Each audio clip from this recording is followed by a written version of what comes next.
Hey, Jim, guess what? What? Have you ever wondered, like, what silicone actually is? Yes, like the rubbery kind of stuff? Yeah, like silicone spatulas or like your little reusable Ziploc bags? Uh-huh. Yeah. Yes. You've ever wondered what that is? I've wondered many times. What do you think it is? I guess I don't know other than maybe a polymer. Well, that's what we're going to talk about today. We're going to talk about what silicone is and why silicone is. Okay. Okay, let's get into it.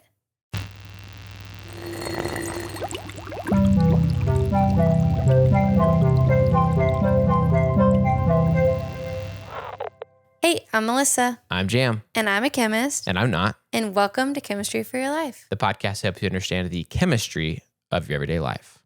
And you may have noticed if you listened to our podcast before that we changed it up and we had a little intro before. We just wanted to, kind of give a little sneak peek at the beginning before the music starts. So I'm going to talk about why we're going to talk about silicone today now. Okay, great. Okay, so we had our patron, Avishai, who wrote and asked a question about silicone. Oh, yes. I think he said something about silicone rubber. And I was like, I don't really know what rubber or silicone are. Either of them. And so we already did an episode on rubber, and this is kind of rubber part 2. What is silicone? Okay. Because they're together in my mind. They feel similar to me. Yeah. And I feel like silicone really came on the scene. I can't remember exactly when, but at some point when I was a kid, there wasn't a lot of silicone stuff that I was aware of. Mm-hmm. And then at some point there was. Like I remember my mom being like given a pot holder kind of thing that was made of silicone that was like, yeah, this is not going to melt. Yeah. Like you can grab super hot stuff with it. Yeah. And it was like suddenly silicone entered the kitchen. Also, I feel like silicone is given to us as like this environmentally friendly, healthy, cleaner option. But I was like, I don't actually know if that's true. Right. It's like we have silicone. I use silicone for so much stuff. So I have stasher bags that are reusable bags made of silicone. And I have, I use reusable menstrual products that are made of silicone. And we have silicone spatulas in our kitchen. Mm-hmm. I feel like there's silicone baby dishes, silicone, so much stuff. Yes, we have a lot of those same things, including like the spatulas, the bags, or the zip top ones. And we have, I think, even like we have a metal muffin tin and a silicone one. Yeah. Which I guess you wouldn't call it a tin, but Well, yeah. A silicone muffin thing. Pan. Pan, yeah. But muffin tin sounds right. And it's not rigid, so it sounds like pan's not even accurate. We have a floppy muffin baking thing. Made out of silicone. Yeah.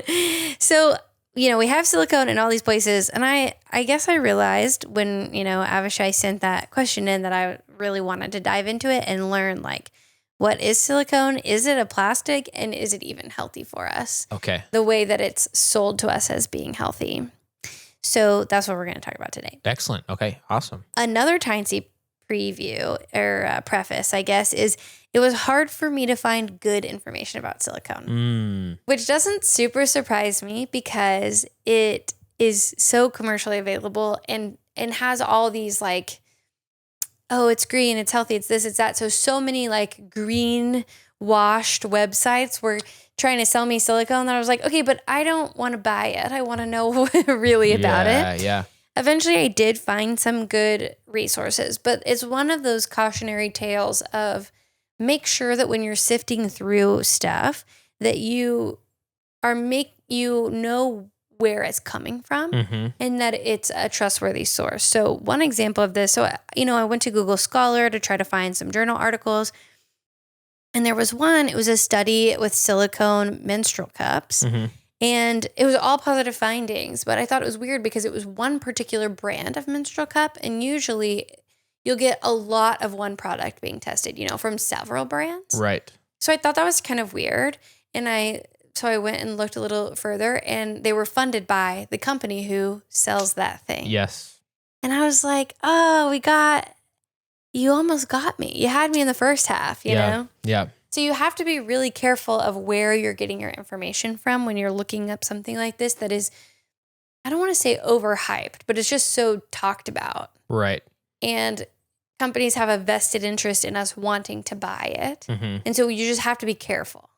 especially when there's other things, I think, too, that like are clearly more obviously the bad guy, so to speak. Yeah. So like there's other players that are more concerning that we're more aware of their problems. Teflon, for instance. Yeah. That I feel like other things that maybe we haven't really vetted fully get a pass for a little while. Yes. Like we're all worried about Teflon and BPA. styrofoam and BPA and things like that have been like are either bad for humans or bad for the environment or both or something like that. And then something that maybe hasn't been vetted very much is just quietly skating by under the radar. Right. You know. And we're not saying that silicone is that, but we're saying I want to make sure if it is. Kind of similar to how BPA free is touted as being really good, but it's just replaced with something really similar to BPA that we don't even know if it is good, you know? Right. So that was where I was at. Got it. Okay. And it was hard to find sources. So I just want to encourage y'all, if you're in a similar situation, you're trying to look something up, to be really careful about what information you're taking in, but also it was hard for me too, and my degree is in chemistry. So I like to share whenever that happens, because I'm like, if I'm having a hard time, and I have several degrees where I was researching this stuff, I can't imagine how people without a background are feeling overwhelmed. Yeah. You know? Totally. So I just wanted to share that. It was hard to find good information. Eventually I did find some really good sources, especially a little short article from, and I think it has an audio that goes with it, but it's not on their podcast app, from the Royal Society of Chemistry. Love them. The Chemistry World article about silicone was really good. Okay. And then a few other sources through similar things like that, but that was really the best one and the first one that I found that I trusted. So nice. Okay, so we need to define some terms before we can get into what silicone really even is. Okay. 1, silicone or silicon, not an E at the end. So sometimes people say it's silicone also, but there's no E at the end. So I say it like silicon, silicone, silicon, something like that. Right. That is an element on the periodic table. Right. Symbol Si. It's a very, very common element. Can you think of anything that you know that it's in? Computer chips? Yeah, I meant naturally. You're jumping ahead. Sand? Yes, it is in sand. And because it's in sand, it is the second most common element in the Earth's crust. No way. Okay, cool. It makes up more than 25% of the Earth's crust. Okay. And it's solid. It looks kind of metallic. It's used in technology a lot. Like you said, Silicon Valley, solar panels, all that. Yep. Silicon Valley. Yeah, it's going to be hard. I'm going to say the wrong one a lot. I know. Yeah. I want to just say silicone when we get into the material that we're talking about, but I wanted to define these terms for you first. Right. And then silica is silicon dioxide. So one one element, Si, and 2 oxygens, and that is sand. It's also quartz and glass, and because it's sand and a lot of quartz and other things in our Earth crust, that's why it's so common in the Earth's crust. Got it. And it's also those little gel packets, that say don't eat. Do not eat this, that absorb moisture. It has all the moisture taken out, so it's like a moisture absorbing material. Forbidden tea, I think people call it. Yeah. Basically, it's just sand, so you don't have to want to eat it anymore because it's not fun. Yeah. The reason why we're not all like constantly tempted to like go eat some sand. Yeah. I think the reason why it would be really dangerous to eat, it depends on the size of the particles, because if those particles get ground down really fine, you can breathe them in, and that's really dangerous. But also, if it has no water in it and then you eat it, it will absorb all your water, and that'd be really bad. I think that's part of the problem. Isn't that why they're even included in the first place? They're trying to decrease moisture. And those, okay. Interesting. Yeah, it is funny, though, that you want to eat it so bad when you're just like, it's just sand. Yeah. Now you told me not to, I really want to. Yeah, exactly. Okay, and then last but not least, silicone. That's what we're going to talk about today. So from here on out, unless I clarify that it's the element, I'm talking about silicone, the rubbery stuff that you may know and love. Okay. So silicone is a polymer. You guessed it right. Nice. And I know a lot of you already know this, but I always like to take a moment to say A polymer is a large molecule made up of several small molecules repeating or several repeating units. So we call them a large molecule made up of small molecules.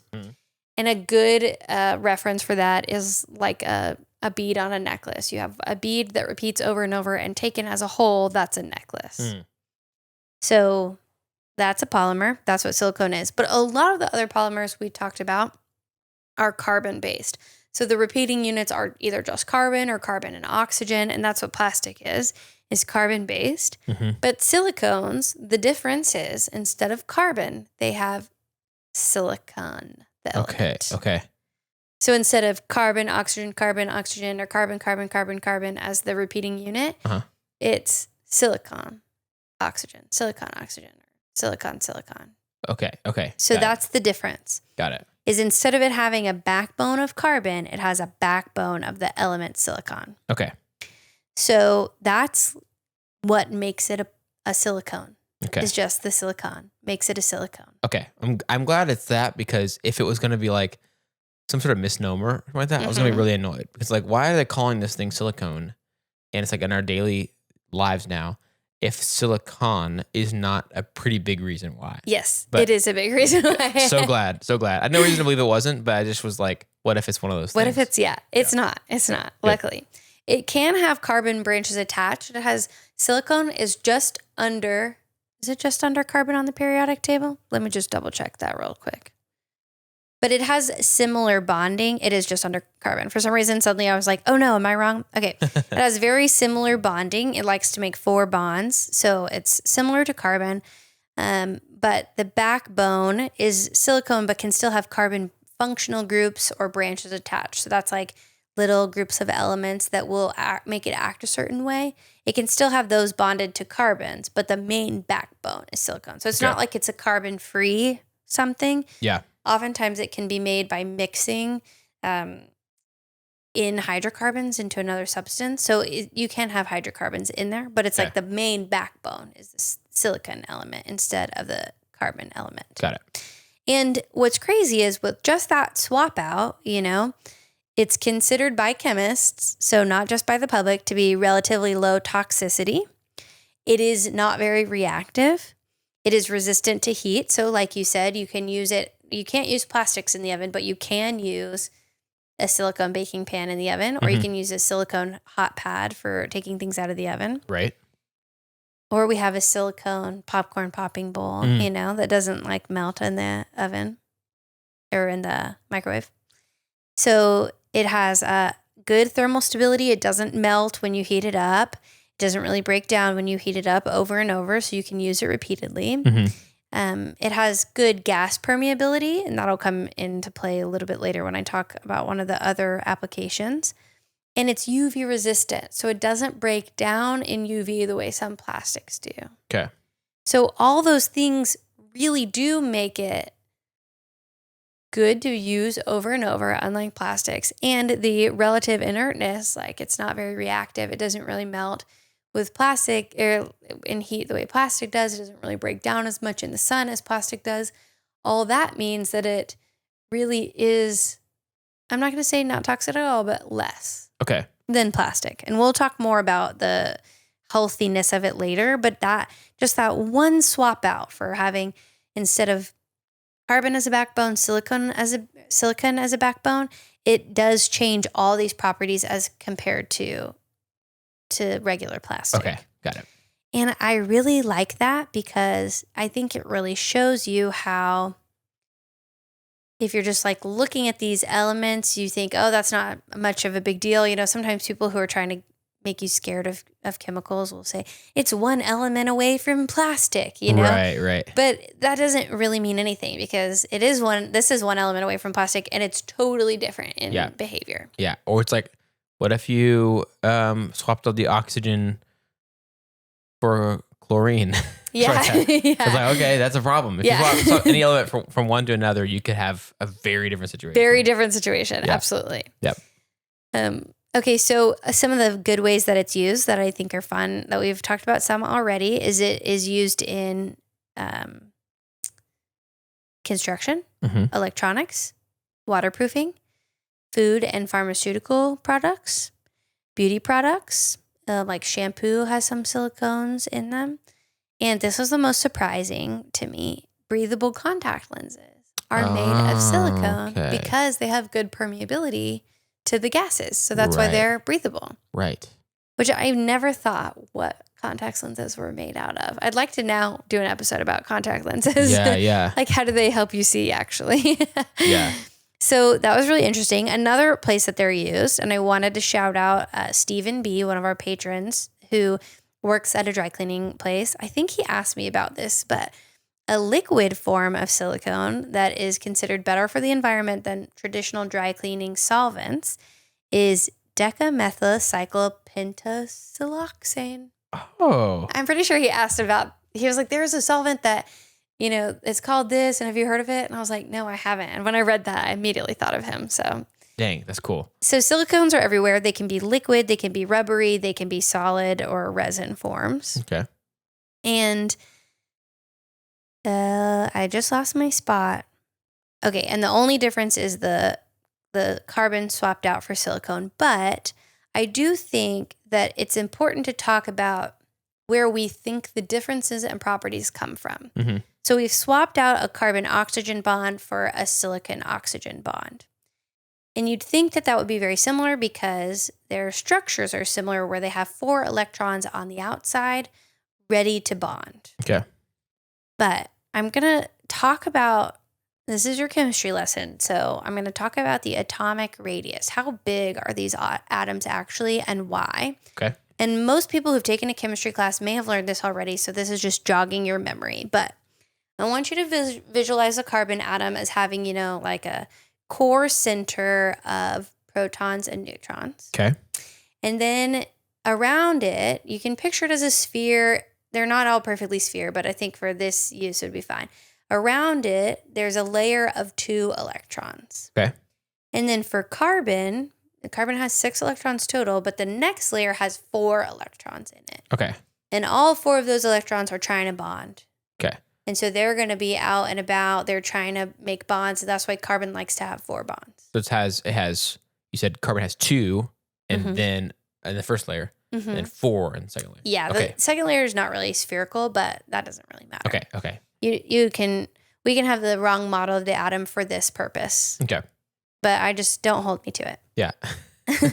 And then now silicon has the same core. Okay. And it has 2 electrons. And then it has another layer with 8 electrons. Okay. So it has 2 and then 8. Mm-hmm. Is that right? Let me make sure. Yeah. And then on the outside, it has 4 more. Okay. So that's 3 layers? It has 3 layers. Okay. So carbon has 2 layers, the 2 and then 4. And then this has like a full layer in between. Okay. Okay. So it has 14 electrons. Okay. Let me make sure I wrote this down. Well, good for it, obviously. Like I'm really happy for it. Good for it. Yeah. But so what that ultimately means is it's just bigger than carbon. Okay.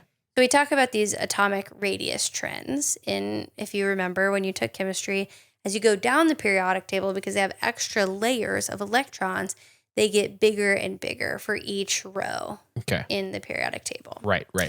So silicone being directly below carbon on the periodic table is a little bit bigger than carbon. Okay. And that, along with a few other things, means that if you have a carbon bonded to an oxygen or a silicone bonded to the oxygen, the silicone-oxygen bond will physically be longer because the silicone is bigger. Okay. So it's like, okay, let's be a bond real quick. Okay. If you're not watching the YouTube. Okay, so you keep your hand where you are. You're carbon. Okay. So say this is the carbon. I'm going to speak into my mic. Yeah. This is the carbon-oxygen, and this is the silicone-oxygen. So I just had my arm bent, and then I stretched it out a little bit. Okay. So we were further apart when I stretched my arm versus when it was bent. So it's being a shorter bond and a longer bond. Okay. It seems like scientists think that the longer bond length is what gives all those properties that are different than plastic. Interesting. That's the biggest thing that they are attributing these properties to. The heat resistance, the UV resistance, the gas permeability is because these bonds are longer, so they're a little bit more flexible. And also, this is kind of complicated, but it's a slightly different angle of bonding than carbon. And so it seems like it's believed that length of bond between silicone and oxygen being slightly longer, majority because of the radius of silicone being larger, makes silicones relatively temperature resistant, and they let air through because they are flexible, and some of those other properties we talked about. Wow. And that is so simple, and it's literally something that people learn in most atomic radius trends, are something that people learn in most chemistry classes. And it seems really boring when you're learning it. And then there's these super cool implications of that it's like, it's so boring. Why do I need to know that silicone is larger than carbon? That doesn't matter to me at all. Yeah. But then you learn something like this and realize that just that slightly larger thing can cause so many different properties in the end result. Oh, yeah. That is crazy. I would have never guessed that. I don't know what I would have guessed, honestly. If you had me think about the differences, I probably couldn't have come up with something significant, but the bond length wouldn't have occurred to me. Me neither. And it did say, I do want to point out, it said it's believed. Right. In the papers I found, that it's believed. We don't know everything. I'm sure there's other things happening, but the bond being longer and there being a slightly different angle of bonding is the biggest thing that they think. And there can be a number of reasons bonds are longer. It also has to do with how attractive, how willing to pull the two atoms are to get closer together. But atomic radius is a part of it for sure. Okay. So that's your chemistry lesson. Dang. It's so simple in terms of it's just shorter. Yeah. But it's because of having this extra layer of electrons makes it larger. And then I want you to think about that, explain it back to me, and then we can talk about some other things about the chains and the polymers and things like that. Okay. So the one of the types of polymers we're used to knowing and interacting with, and that has been around for a long time, the carbon-based ones, where carbon is sort of the backbone of this polymer. Carbon and oxygen. And carbon is a smaller atom on the smaller end, and it makes these great polymers. We've obviously used tons of them, but then the difference, once someone's figured out to swap out silicon instead, it is a larger atom, has more layers of electrons, so it's just bigger, but it still has those 4 on the outside.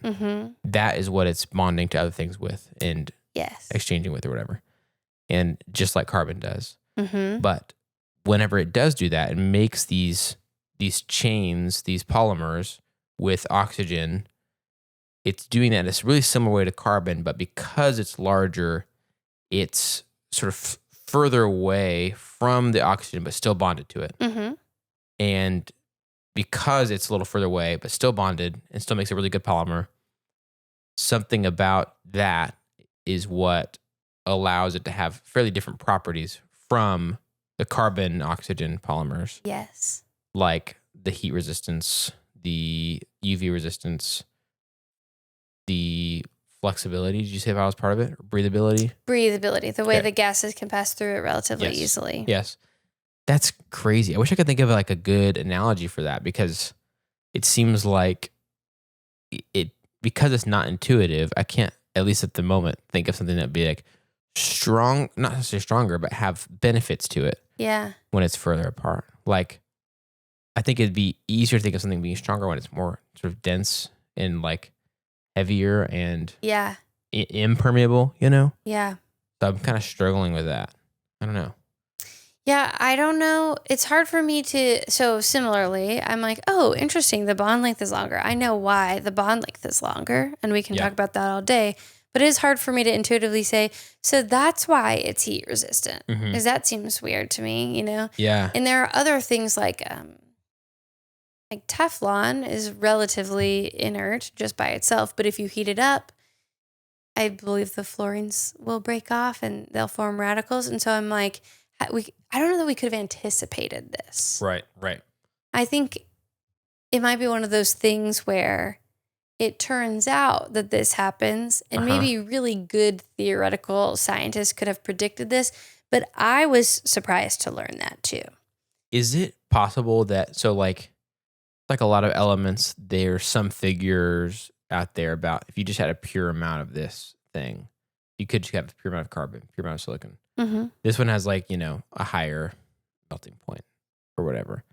Is that at play here too, or is it really the bonds that get the credit here? Like, is silicon potentially just more heat resistant already? Possibly. I don't know the answer to that. Okay. And maybe I can learn more. I would think I was focused more on how the structure impacted the end result and less on why the structure impacted the end result. So I was like, oh, the bond links make it different. And the way it was described is with the breathability, they could move past each other a little bit more easily and they're more flexible so that when they're like being impacted by outside factors, it doesn't break them as much as it bends them kind of. That was the picture I had in my mind. But you couldn't hold me to that. Okay. Here's one more question you might not be able to answer. Okay. But I feel like so many plastics are rigid, but they can make them flexible, but a lot of them are rigid. Is that also a bond thing here? Because I don't know if I've interacted with like a silicone that has been rigid.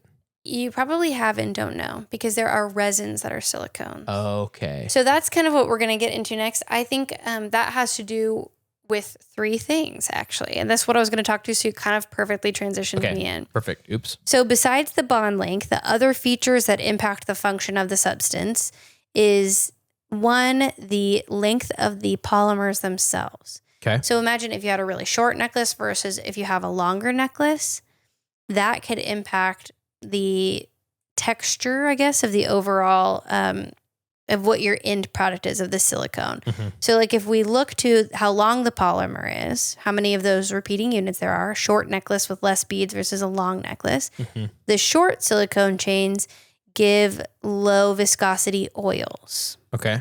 While longer silicone chains are going to be more rubber-like materials. They call them elastomers. Okay.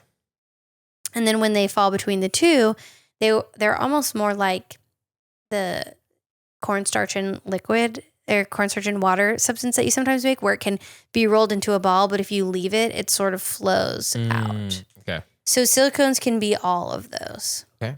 Wow. I know. Isn't that interesting? Yeah. So I thought of silicones only as like the spatulas. Yeah. Or the food plates or whatever. Yeah. I didn't realize, that's why I was surprised by the contacts. That's surprising to me. Yeah. And I didn't think about them being also in shampoos and conditioners. And then in that way they're like liquid. Yeah. So they're all over the place. And so the chain length matters. But the other thing that matters is if they're cross-linked, which is something we talked about in rubber. Yes. Remember vulcanized rubber had the chains using sulfur, they stuck the chains together, and then it made them much more rigid rubber that we think of associate with tires. Yes. So same kind of thing here. Your silicones are going to be, it's a huge class of compounds. It's not just those rubber spatulas. So it can be cross-linked or not. And I very briefly mentioned this at the beginning. It can be bonded to four things. So it's bonded, to an oxygen, silicon, oxygen in a chain. So it has bonds on either side, but there's also functional groups coming off of the silicone. You can think of it as up and down too. So side to side, it's in this long chain, but each silicone atom can also have something sticking up or down from it too. Got it. Because it can have four bonds, So kind of like if you imagine each bead in your necklace could have two attachments sticking off the bead to make it more flexible or different, work for different outfits, Yeah, some pendants, some decorations, some things. Yeah, it's like extra pearls or, Yeah. you can have extra things attached to it. So that's probably the easiest way to visualize it. Okay. So it's not just the length of the bond is why silicones are the way that they are. There's other features that we're looking at too that impact all polymers. Are we cross-linking these or not? Are the chains long or are they short? Are they, do they have functional groups? What are the functional groups like off of them? So all that matters too. So that was a really good question that I did have the answer to this time. Nice. Good way to set me up. It's almost like you knew. So that's all the chemistry for you. Okay.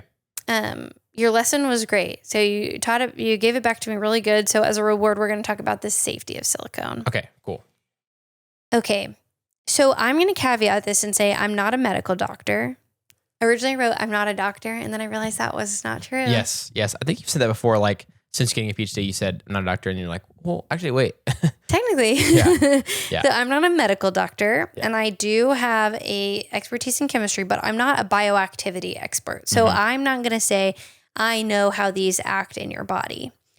But, and it is hard to find super straightforward information. But from what I've seen and the information I have as a chemist, I feel that medical and food grade silicones are safer than many other plastic counterparts. Okay. I feel better about using a silicone spatula than a plastic spatula. Right. And I feel better about using a silicone menstrual product than a plastic menstrual product. Right. Not very many plastic ones just hang out in your body all day, but I feel better about that personally. Yeah, right. With the information I have. And that information is knowing that they have less reactivity. So they're just not going to do as much stuff. They're not going to break down. They're not going to react with sun. They're not going to react with heat.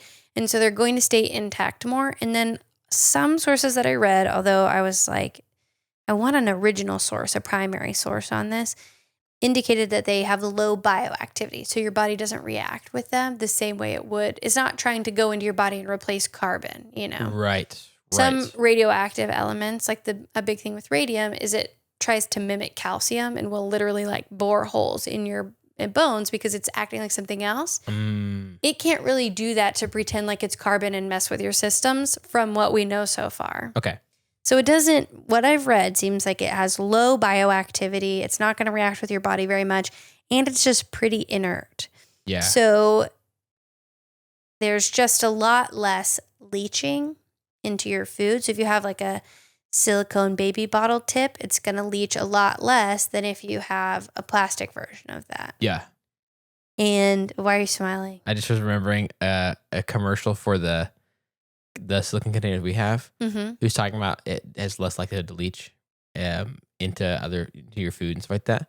And he was like, and you may be thinking, I like leach chemicals in my food. And he's like, and if you're thinking that, please see a doctor. So like that. It was just like just a really funny little bit, but I hadn't thought about that in years. And then it just came back into your mind. Yeah. Yep. Yeah. So it leaches less, and the stuff that it does leach is less bad for us. Okay. There seems like it's less able to play a role that we know of so far. Okay. It might also be an endocrine disruptor. I don't have, in my mind, there's not enough negative information that I'm phasing it out. Right. So for me, I feel like some people have told me they want to hear my opinion even when I don't have all the information, because they're like, I want to know what you think because you're a chemist. Right. So for me as a chemist, Teflon is a no-go. I try to avoid it wherever I can. Yep. Even though it in itself might be inert, I know the process that make it is really bad for the environment, and I know that it can chip off and we don't know what it's doing accumulating in our bodies. And if you just heat it, it can leach off, or it can let off toxic things if you're preheating it. So Teflon is a no, absolutely not. Plastic is this is probably fine for one-time use, but it's not really very good at being recycled. And you don't really want to keep reusing it. It's not designed to do that. It can leach into your food, and it's not going to be terrible for you immediately. But since we don't know 100% what those things are doing to us, I try to avoid it where I can, but I'm not crazy about it. And then silicone is a little bit closer to like a glass for me, where I'm like, oh, okay, it's not perfect. Nothing's perfectly safe. Water can kill you. Silica in finely powdered form can give you really bad diseases if you breathe it in. Nothing's perfectly safe, I don't think. Yeah. So I'm not going to stand here and say it's perfectly safe, but I feel comfortable using it as an alternative for the two reasons is that one, it can be reused with relatively low leaching and breaking down. And then two, that it is reused instead of a one-time polymer that gets thrown into a landfill. Right. Right. I don't think that it breaks down much faster or better than other plastics, though. Okay. I think the big benefit of it is that it is used over and over. Right. So like a plastic Ziploc bag is used once and then it's there forever, essentially. Our silicone bag, we can use that hundreds of times and it should still be fine. And so that instead of having 100 little pieces of plastic, there's one. So I like that about it too. Right. So that's where it lays on the scale for me. Okay. Got it. That's cool. That's good to know. Yeah. I mean, and I could be wrong. And a friend of ours, Ronnie, always says, open a file on it, like have an open file in your mind. And that's how I feel about pretty much all new technology. When I think about like Teflon, I had an open file and then I learned enough information to close the file and move on. Yes. So silicone is an open file for me still. And right now it's in the keep using pile. Yeah. That's not to say that we might learn something that convinces me otherwise. Or maybe there's something it's really hard to find papers that represent this one really bad thing about silicone. I haven't found it yet. Yeah. And it's used a lot in medical procedures. It's used a lot in food grade. There's like an FDA food grade type of silicone that I feel pretty comfortable and safe having in my house. If I have to have a plastic thing, I'd rather have a silicone version of it. Yep. Okay. Makes sense. So that's how I feel about that. I think that's everything I wanted to share with you. Awesome. Yeah. Oh, I did want to say if other people feel differently or if they have other things they want to add, I'd love to hear from our listeners on this. I always love to hear from our listeners and especially from biologists if you know more than I do. Mm-hmm. And I can work on learning more about why the bond length impacts it maybe for a future Q&R. Nice. So yeah, that's silicone. Nice. Very cool. Ever since I've seen all my silicone stuff since I researched this, I finished researching this article about a week ago. I've been really excited about it. Nice. Like I know what that is now. Well, we've used it. We've only used more and more over time. So it's like, I've been interested and never known and never. Yeah. So now I'm excited. I also think with kids, they really recommend shifting to silicone over plastic wherever you can. And I don't know. I think I saw that on maybe a doctor's website or something, but there's definitely something I read that was like, if you have the option, go with a silicone toy for them to put their mouth all over. Yeah. Rather than a plastic toy. Mm-hmm. I don't know if that, again, I'm not a medical doctor and I don't even know that was in one of the sources I ended up citing. I read so much information that I was like, wait, where is this from before I settled down? But I think the shift is probably a positive one, if for no other reason than that it is able to be reused regularly. Yeah. Hard for me to imagine us being in a world where there's no long-term polymers. Right. And sometimes people will ask straight up, is this plastic? Is silicone plastic? And I think it depends on how you're classifying plastics. Very broadly, you could maybe say, yes, it's a polymer that takes a long time to break down.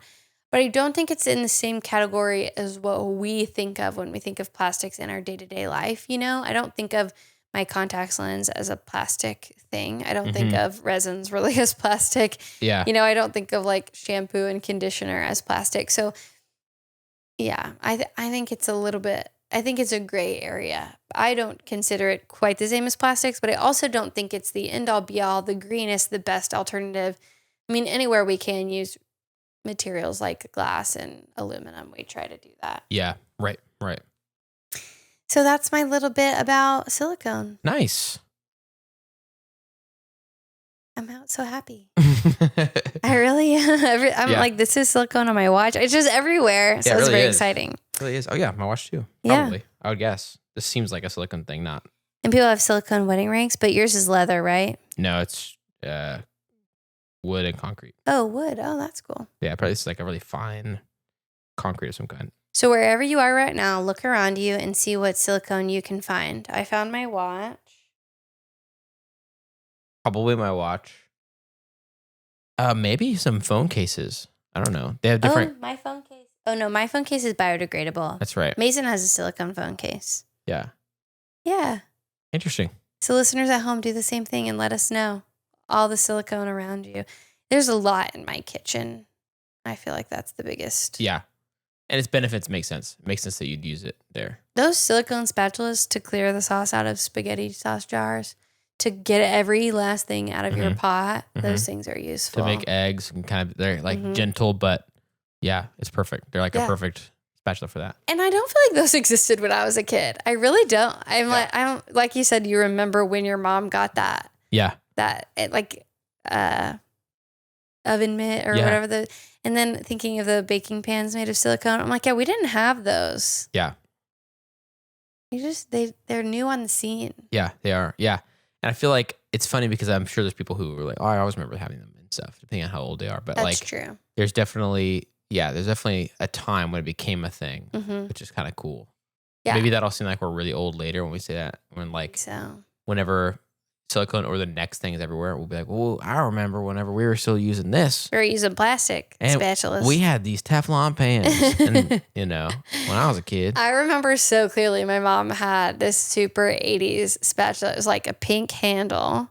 It was actually almost the exact same color as my shoes if you're watching the... It was a pink handle, and then the actual spatula part was white. And it got so brittle over time. It was basically useless. I was like, I might as well just be using a knife on this right now. Right. So I take a special pleasure in using those spatulas to get every last drop of something out of the pan. It's so satisfying. Yeah. Okay, great. Well, that made me happy. Thanks for listening and learning about silicone. Is there something that's making you happy right now? Yes, I have got two, but I'm going to go with one of them that's a little bit shorter. But this past weekend, my family was in town, but I'm not going to share about that one. I'm going to share about this instead. I had been wanting for a while, Emma and I had been talking about trying to put up some string lights in our backyard for easier lit, evening time hangouts or whatever. And the other day I was just like, I'm just going to get the stuff for that. I'm just going to do it and just I'm a little motivated. I'm just going to make it happen. And then yesterday I spent a good chunk of the day putting the sort of metal cabling from part of our house to one tree to another tree. And I'm not good at this stuff or whatever. I have to learn it while I do it, but just did it all in one day, one project, start and finish all in one day. And it's all done. And now our backyard's way better lit. I was just so satisfied. That is making me happy. I'm still kind of on that little high of yes, I accomplished a household thing. Yeah. That's a good one. And an optional project. It's not like it was I did the dishes. Cause that's, we should always be doing that. But I started the thing and finished it. Yeah. That is a big deal. Yeah. So what about you? This isn't my happy thing, but a similar feeling was we decided not to buy a house. Jam already knows all about this, but we were trying to decide if we were going to buy a house or not. And we decided instead of buying a house, what's cheaper than buying a house is just making our apartment nicer. And that makes it a little bit more livable for longer, It's we're in a temporary, we're going to stay here for a little while mindset. So we didn't invest a ton. We made it nice to live in, and then we just kind of left it. We're like, we don't want to invest too much because we're going to move out. Yeah. And then we decided to stay, and we're like, okay, if we're going to stay, it needs to be nicer, And one thing that we did was put curtains on our patio. You know how apartments have those little patios? Yes. So Mason 3D printed a little thing to hold the dowel rod up. And we bought some UV curtains, and it makes our living room so much more livable because we get the setting sun, and it's so hot in Texas. And the light would come in and hit the table and reflect on your eyes, when you're doing the dishes or anything. Yeah. And so just that one tiny change, it changes everything. And every time you walk past in the afternoon, you're like, oh, this is great. And I imagine that's how you feel every time you go outside at night or you see the lights. You're like, this is exactly what I wanted. Yep. And we've had a similar feeling about it. It's we want to use our backyard more and make it better. So we like being out there more. And obviously as the kids get older, that'll be more enjoyable too. There'll be more reasons to do that and stuff. So let's just keep making our backyard more enjoyable. Yeah. So my fun thing is very different. I went to a conference, and it's a lot of people who do chemistry education research. And I met a new friend, Safa, who is a doctoral student. And I had a poster about the podcast, Chemistry for Your Life, was up there. And we were talking about ways to determine if it's effective in teaching chemistry or not. And Safa came to visit my poster and then said, I just found your podcast this week or, really recently because I wanted a chemistry podcast and I saved it and I haven't listened to an episode yet.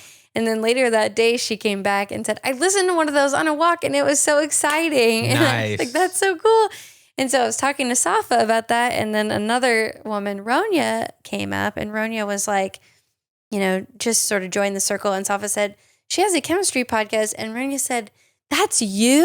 Oh, nice. And I was like, wow, this is crazy. That's cool. I think it was a warm, fuzzy feeling, and it was podcast related, and I was really excited. That's awesome. Because I haven't really met a ton of people. There were a few at the last conference I went to last summer, but I haven't met a ton of people who already listen to the podcast and then we meet.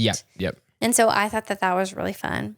So that was exciting. That's awesome. Then sort of like a totally different and much more materialistic one is I got a new car. Yep.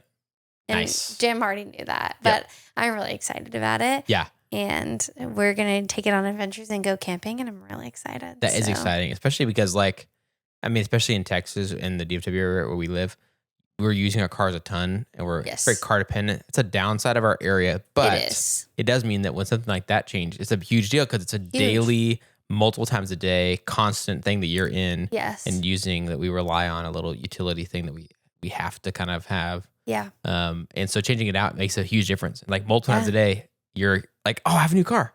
And this thing is different about it. And this is more usable about it or whatever. That was part of our staying in our house. Yeah. Because we're going to make other things better. Yeah. And it is a hybrid, so it's nice to the environment. Nice. Very exciting. That's awesome. We're a hybrid podcast over here.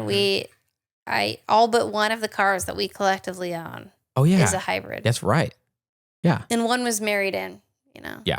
So what can you do? Yeah. You can just replace it later. Yeah. Yeah. As soon as it dies, we'll get a new one. Yeah. Great. Well, that was fun. Thanks for introducing me to the world of hybrids. You really changed it up for the positive for me, but also for coming and learning about silicone. I was really excited for the question. Thanks, Avishai, for asking it and for getting me to finally investigate what is silicone. It was really satisfying to have an answer and to have a little bit of peace of mind that it is better for me. It is not as bad as plastic is what it seems like. So that was nice. Well, thank you for teaching us, and thank you for being able to explain something I have been curious about and have had no idea what it was. So Melissa and I have a lot of ideas for topics of chemistry in everyday life, just like this one that Avishai asked about. But we want to hear from you. So if you have a question or idea, you can reach out to us on our website at chemforyourlife.com. It's chem, F-O-R, yourlife.com, to share your thoughts and ideas. If you'd like to help us keep our show going and contribute to cover the costs of making it, you can go to patreon.com/chemforyourlife or tap the link in our show notes to join our super cool community of patrons. If you're not able to do that, you can still help us by subscribing on your favorite podcast app and rating and writing a review on Apple Podcasts, or subscribing on our YouTube channel. Those things help us to share chemistry with even more people. They really do make a big difference. And if you leave a nice review, I'll read it probably on a bonus episode. This episode of Chemistry for Your Life was created by Melissa Collini and Jam Robinson. Jam Robinson is our producer, and the episode was made possible by our financial supporters on Patreon, 2 of whom played a role in today's episode. It means so much to us that y'all at Patreon are willing to help us make chemistry accessible to even more people.